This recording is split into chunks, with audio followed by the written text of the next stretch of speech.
실제로 운영하시면서 하루의 루틴이 어떻게 시작되는지 이야기 좀 해주실 수 있을까요?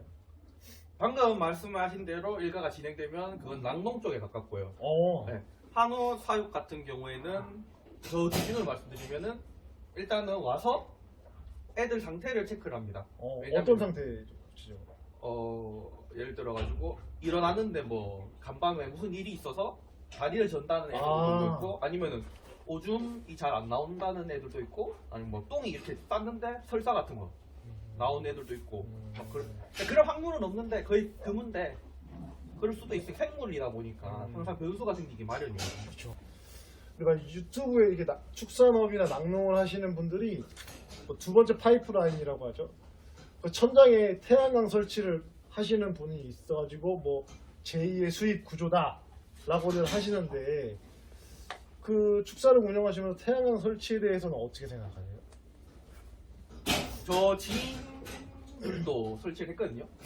가만히 앉아 있는데도 뭐 따박따박 돈이 들어온다.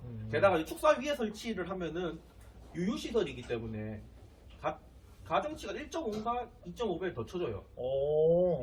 근데 저 같은 경우에는 좀 반대인 게, 어떤 때문에? 이 전기를 생산하는 시설인데 전자파가 안 나올까요? 많은 사람들이 얘기를 해요. 뭐 전자파 상관없다고. 근데 항상 뉴스에서 얘기하는 거 보면은 전자파가 뭐 인체에 미치는 영향이 생각보다 크다 뭐 이런 식으로 얘기를 하는데, 과연 더 민감한 소한테 그런 전자파가 해가 없을까요? 저는 항상 그렇게 생각하거든요. 그렇죠. 그래서 요즘 땅으로도 많이 매립한다고 하는데, 근데 요즘에 통계적으로 보니까 한 1년에 한 제주도 인구만큼, 정확히 제 기억이 안 나요, 60만 명 정도는 기농기촌으로 이제 전향을 하신다고들 해요. 근데 그 중에서 젊은 층이 분명히 있겠죠. 근데 축산업에서 젊은 층의 유입이 지금 어느 정도 되고 있는지 현 상황에 대해서 좀 말씀 좀 해주실까요? 알고 있는 선에서? 축산업 같은 경우에는 저는 우선 축산인 3세예요. 3세. 네, 할아버지부터 했으니까. 그런데 요새 들어서 축산 2세들이 많이 기농을 하거든요. 그 이유 중 하나가 소 같은 경우에는 많이 기업 대형화가 되어 있다 보니까는 많이 이렇게 기농을 하는 추세거든요. 왜냐면은 이건 진입 장벽이 높아요. 단순히 인력 가지고는 해결되는 문제가 아니거든요. 그러다 보니까는 부모님들이 닦아놓는 그 기반을 저희는 그냥 와가지고 키우기만 하기 때문에 하면 되기 때문에 단순한 논리는 이래요. 그러다 보니까는 요새는 축산 후계농들 2세들이 많이 돌아오는 추세죠. 그러면은 이렇게 후계농이 아닌, 내가 한번 축산을 해보겠다, 네. 맨 땅에 한번 도전해보겠다, 그랬을 때 승산이 있는 창업인지, 현실에 대해서 가능성인지 불가능한지에 대해서 우리 허니비의 의견은 어떤지. 저는 사실 만약에 자기가 스스로 벌어놓은 재산이 많은데 축산이 너무 하고 싶어가지고 한다. 그럼 뭐 굳이 안 말려요. 안 말리네. 네. 근데 만약 내가 영끌이다, 그러면 말립니다. 들어가는 비용이 왜 많이 있나요? 혹시 소만 사면 되는 거 아닌가? 뭐 여러 방식이 있겠죠. 임대를 하는 방식도 있고, 아니면은 내가 토지를 구매를 해가지고 축사를 올리는 것도 있고. 근데 보통 사람들이 생각하는 개념은 2번이에요. 내가 토지를 사서 나만 축사를 이렇게 올린다. 근데 이렇게 돼버리면은 이제 빅파티 시작입니다. 아니, 축사가 이렇게 들어가는 비용이 많나요, 혹시? 요 축사 짓는데 얼마 들 것 같아요? 그래도 제가 봤을 때는 지금 상황에서는 한 1억 정도는 들지 않을까요? 1억이요? 네, 1억 정도는. 요거 짓는데 2억 들어요. 2억 드는데 요만한 사이즈 입식하는데 거의 2억이 더 들어요. 단순히 생각을 했을 때 2억이 드는데 소들 광합성하고 먹고 사는 거 아니잖아요. 가루값 들 거고 집값 들 거고 그만한 비용이 또 들어요. 좀 쉽게 영끌 쪽은 안 되는 거죠. 현실적으로 조금 어렵다. 그리고 이것만 생각할 것 같냐? 아니죠. 자기 생활비 해야 되지. 먹고 사는데 비용 써야 되지. 걸어 다닐 거 아니잖아. 차 경유 뭐 비용 같은 것들 다 내야 되고 하니까 더 많이 들죠. 그럼 소가격은 왜 떨어지는 거예요? 제일 표면적으로는 그냥 공급과 수요의 원칙이죠. 많으니까 네. 많이 나올 때 많고. 지금 현재 한우 마리수가 사육 마리수가 단군이는 최대예요. 근데 한우는 아시다시피 그래도 돈이 좀 갖고 있는 사람들이 접근하기 쉬운 식재료이기 때문에 그 사람들이 어느 정도 소비를 안 해주면은 그냥 쭉 떨어지는 이런 공산품이 아니에요. 얘네는 그쵸. 얘네는 말 그대로 사람이 먹고 사는 그런 환경과 밀접해 있기 때문에 그래서 좀 뭐랄까 외부 환경이라든가 이런 거에 민감하죠. 공급이 조금만 늘어나 버리면 가격이 확 떨어지고 조금만 줄어버리면 가격이 확 뛰고 가운데가 없어요. 근데 그런 거 있잖아요. 주식도 떨어졌을 때 사라 네. 라는 말도 있어요. 속가격이 떨어지면 그때가 내가 공격적으로 사들여야 될 때 아닌가 지금? 그 같은 시기가 10년도, 11년도 있었어요. 근데 그나마 그때는 사료 가격이 그렇게 높지가 않았어. 근데 지금은 사료값이 너무 높아갖고 살짝 꺾였다고는 하는데 아직도 높거든요.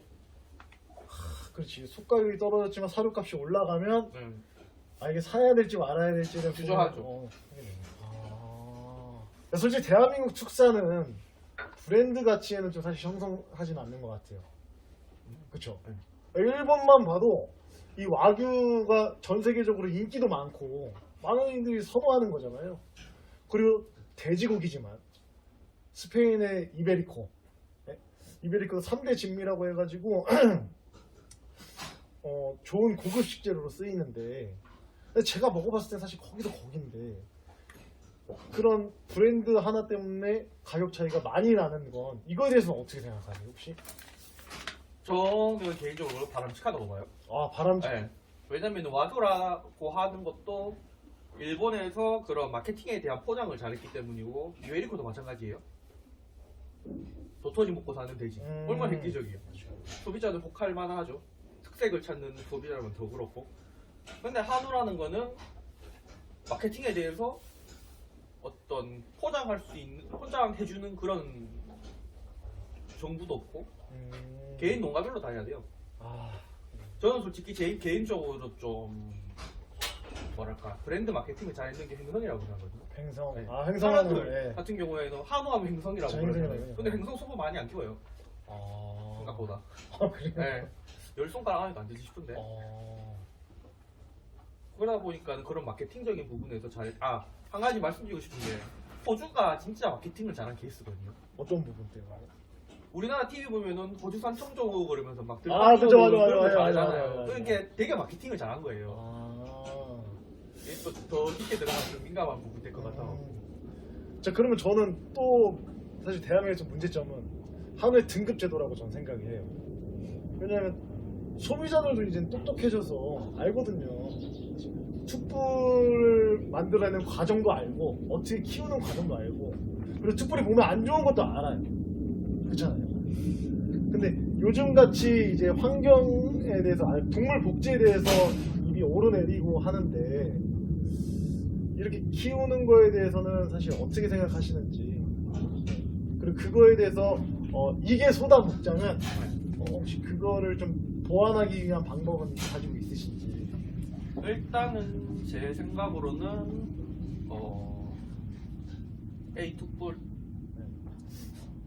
A2뿔이라는 거에 대해서 일단 한우 키우는 입장에서 반박을 하자면 반박을 하자면 사람이 섭취해야 돼야만 하는 필수 지방산이 있어요. 아라키돈산, 리놀렌산, 올레인산. 올레인산 같은 경우 하기 쉽지가 않아요. 근데 앞에서 언급한 3개는 맞아요. 근데 요 3개가 한우에 많이 들었어요. 필수 지방산이라고 다 치는 게 아니고 이 필수 지방산은 사람이 섭취를 해야만 외부로부터 섭취를 해야만 이렇게 생존할 수 있는 쉽게 말해서 필수 아미노산이랑 같은 거라고 보시면 되는데 그 함유량이 높아요. 그래서 그런 쪽에 문제가 되지 않는다고 생각을 해요. 근데 솔직히 저는 생산자이기도 하면서 동시에 소비자예요. 근데 또 지방을 생각하니까 과연 저게 혈관 쪽에 문제가 안 될까 생각을 하는데 그쪽 부분에 대해 갖고 타개할 만한 저희 집만의 방법으로는 우선은 방목이에요. 그러니까 아까 지금 딱 뭐 소들이 이렇게 산으로 이렇게 뭐 산책하는 네. 것 같던데. 네네. 근데 이 방목 인증을 받으면은 괜찮아. 유기농 축산 마켓이라고 그 농림축산식품부에서 운영하는 그 온라인 마케트가 있어요.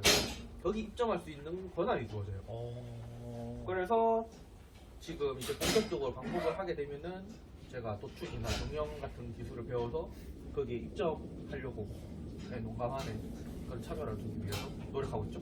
그러니까 이게 해외 사례만 봐도 해외에서는 법적으로 네.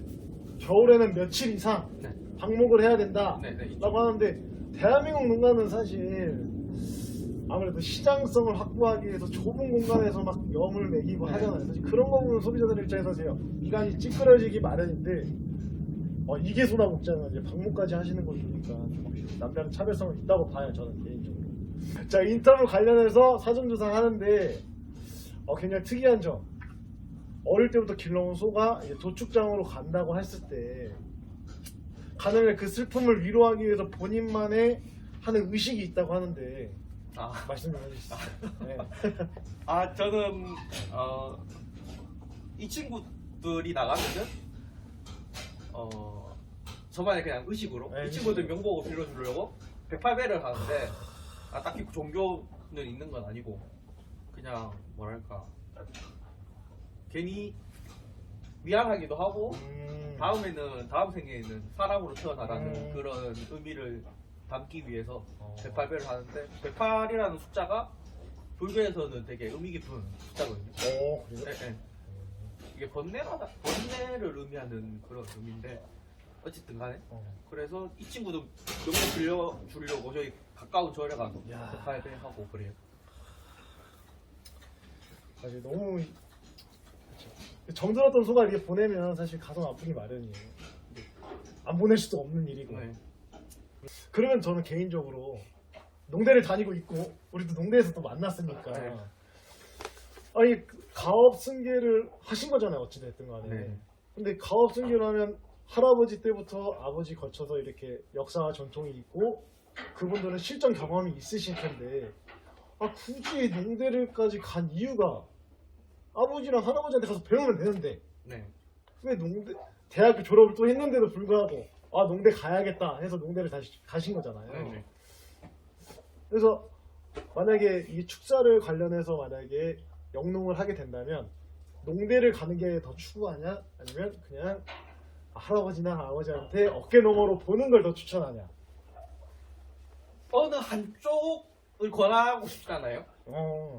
왜냐면은 소는 과학이에요.